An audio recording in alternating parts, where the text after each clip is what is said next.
Learning the notes on the fretboard is a hurdle that 90% of guitar players never get past. You're never gonna learn it, you piece of shit. It's extremely important to know the note names on the guitar everywhere. But the thing is, you don't actually consciously memorize the fretboard. It's something that happens from repeatedly trying to find the notes. In the 90s, people had dozens of phone numbers memorized, but nobody ever attempted to memorize a phone number. You just call up your friends and your family so much that it would happen automatically. The same thing holds true to the fretboard. In this video, I'm going to teach you some sophisticated tools for finding the notes, and if you just reapply them in a week's time, I guarantee you're gonna know the entire fretboard everywhere, and you're gonna be able to teach it to people too. It's so embarrassing to be caught not knowing a note on the fretboard that most players just refuse to turn on their brain and think about it. I'll give you an example from my life. My dad's a physicist, and he's very good at math, and whenever he tried to teach me math, I'd freeze because I wanted to know the answer to whatever multiplication question he'd throw at me immediately. But I had my own primitive tools, maybe adding the numbers, maybe multiplying by 10 and subtracting by however many I need to get to the answer, that would have taken me 20 seconds to do. But instead, I froze. I couldn't see the answer immediately, and I refused to use the tools that were at my disposal. The same thing happens to a lot of people with note finding. You have some way of finding it, but you refuse to let yourself do it because you feel like it's gonna take too long. But the truth is, if you do it again and again and again and use the primitive tools, the tools will get more sophisticated and faster. So first, I'm going to introduce all the tools you need to find the notes from the least sophisticated to the most sophisticated. And after that, we're gonna have a quiz portion under pressure. There are 3 things you have to memorize before we start. Number 1, the names of the open strings. Edward ate dog. Goodbye, Edward. Thing number 2, the order of the musical alphabet. A, B, C, D, E, F, G. A, B, C, D, E, F, G. It repeats in a loop from A to G. Backwards. G, F, E, D, C, B, A. Thing number 3, notes that are 1/2 step apart. Inside the musical alphabet, you have to memorize that between B and C, there is a 1/2 step, meaning 1 fret distance, and between E and F, there is a 1/2 step. The rest of the notes have a whole step between them. So on the guitar, it looks like this: E and F, B and C. Every other note has this distance to get from a natural note to a natural note, meaning F to G, G to A to B, C to D, and D to E. The next thing you have to know is flats and sharps. Think about those as commands. You're telling a natural note what to do. So you can tell F to go sharp itself, or you can tell a G to flat itself. You can also have a B sharp, but it will sound exactly like a C. B sharp and C are the same note. You have this relationship in music where things have more than one name. G sharp is A flat, B sharp is C, C flat is B. When you're starting out, use sharps when you go up and use flats when you go down. Now you're ready to use tool 1. Counting up from open strings. So starting from Edward, I have E, F, F sharp, G, G sharp, A sharp, B, C, C sharp, D, D sharp, E. You can do that from every string. The problem with that is that it's a pretty primitive way of looking for notes, and it takes a while, and it's hard to memorize anything. You're constantly finding things. Now let's take a look at tool number 2, realizing the octave at the 12th fret. This E repeats right here. This A repeats right here. This D repeats right here, etc., etc. Now what I can do is I can use the 12th fret to count down and try to divide the neck right around the 6th fret. So this area you count up to, this area you count down to. But if you have a note, let's say right here, the 8th fret of the G string, you don't want to count 8 frets forward from an open G. You want to see this G on the 12th fret and be able to measure measure down. You're gonna have to know the backwards alphabet to do that. So G, G flat, F, E, E flat. That's an E flat. So now we have two tools. We can count up from 0 or we can count down from 12. Tool number 3. I'm gonna call this the 3-octave comb or the 2-3 comb. Why 2-3? The distance is 2 frets and then 3 frets from this finger. I made up this shape that gives me that note in 3 octaves. So it's the 5th fret on the E string, that's an A note. Then I have another A on the 7th fret of the D string, and then I have another A on the 10th fret of the B string. If this is not something you can hold, you can roll it. You can go. So think about the comb like a tool that gives you any note in 3 octaves if you can locate it on the E or A string with your index finger. Meaning if I have a G here, I have it here and here. And then if I find it again on the A string, I have it here and here. Now, with this middle finger as the starting point, I can locate notes on the D and G string. If I just count up, let's say, to this B flat, with this finger on the D string and I just attach the comb to it, I have these 2 other B flats. I can do the same thing on the G string. This note is a G flat. Boom. This is a mechanical shape. I already know all these locations. I can do the same thing with my pinky on the high B and E strings, right? So if I go here, there's a B flat.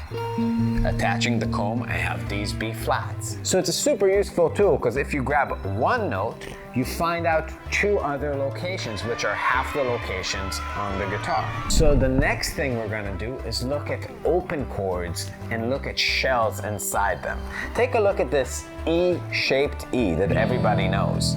The distance between that D string and E string inside the grip, this little shape, that's E and E.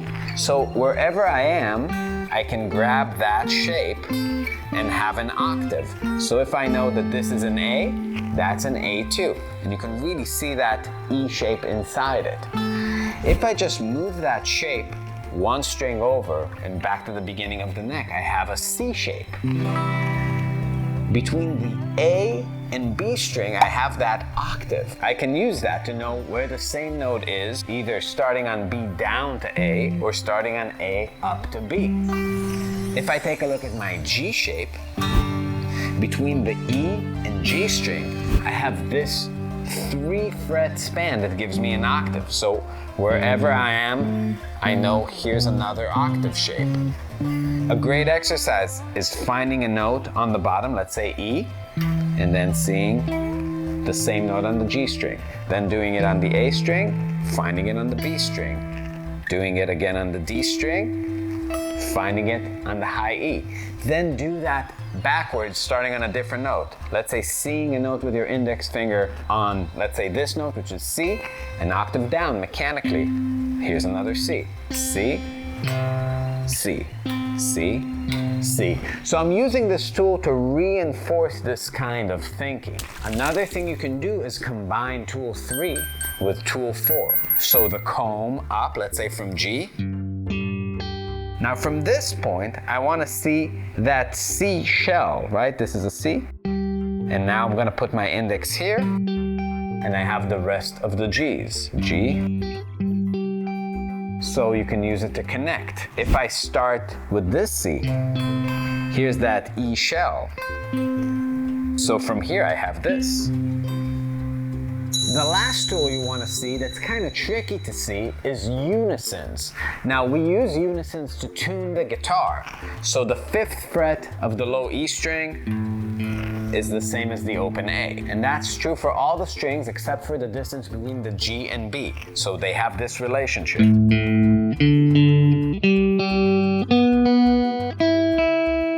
What you want to be able to see is that fretted. So start on the 12th fret of the low E string and see the distance that you need to play to the A string to create a unison interval, meaning the same note twice. That could be useful for seeing how to cross from one string to the other. A great thing to do is start way up on the guitar, let's say on a C right here, and find all the C's in unison. So C, C, C, C, C. So you have to remember that that distance shrinks between the G and B string.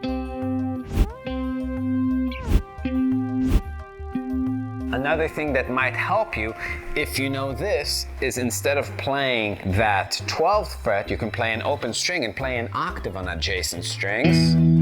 That's pretty good for riffing, right? People often use that distance, so you have this octave.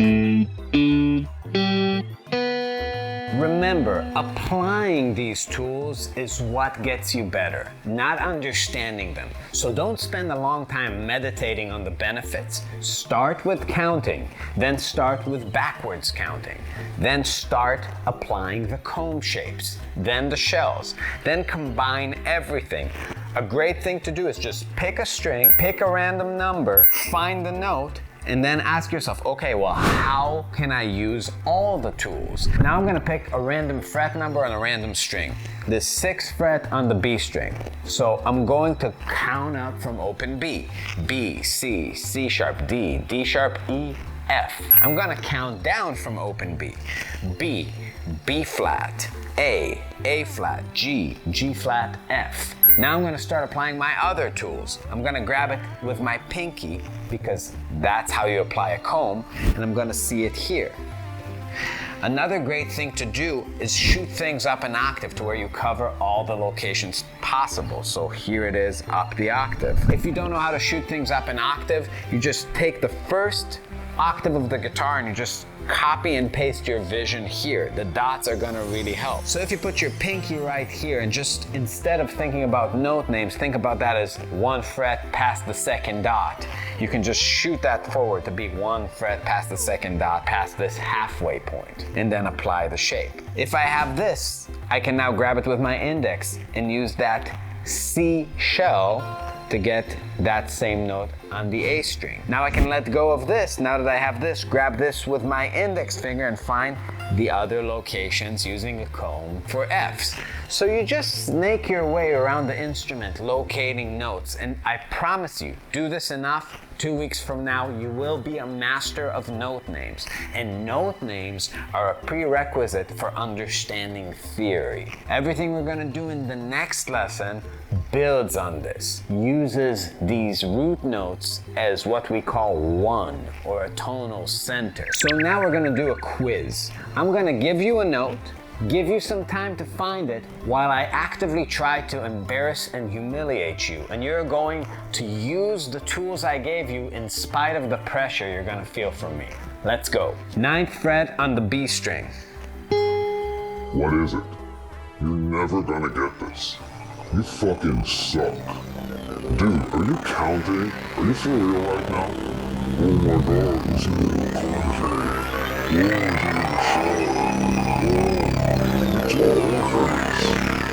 Did you find it? Great. In case you had trouble with that one, that note was A flat. I'm gonna play it here with my pinky and then use a comb to get the rest of the notes. But if I didn't even know that was A flat, here's B counting down. B, B flat, A flat. Or open B counting up. B, C, C sharp, D, D sharp, E, F, F sharp, G, G sharp. Or A flat. It has a different name, but that's the same note. Another thing is I can use this C comb to get down here. Here's another A flat, just to be thorough. Here are all the locations. All right, how about this? 3rd fret on the G string, go. What a tool. Oh my god, you should have known this 20 years ago. Jesus Christ, are you still trying to find that note? Great. Good job. So the 2nd note was B flat on the G string. Let's find the rest of the B flat. Now if I play this with my middle finger, I can use a comb right here. Found 3 of them. Now I'm going to use this G shell to come down here and find the rest of my B flats. I can also count up to it, right? That's G, G sharp, A sharp, which is B flat, or I can count down to it. G, G flat, F, E, E flat, D, D flat, C, B, B flat. I got that note right here. Cool. Let's do another location. How about the 9th fret on the D string? What an actual You're still counting? God. You must have a very, very small Penis.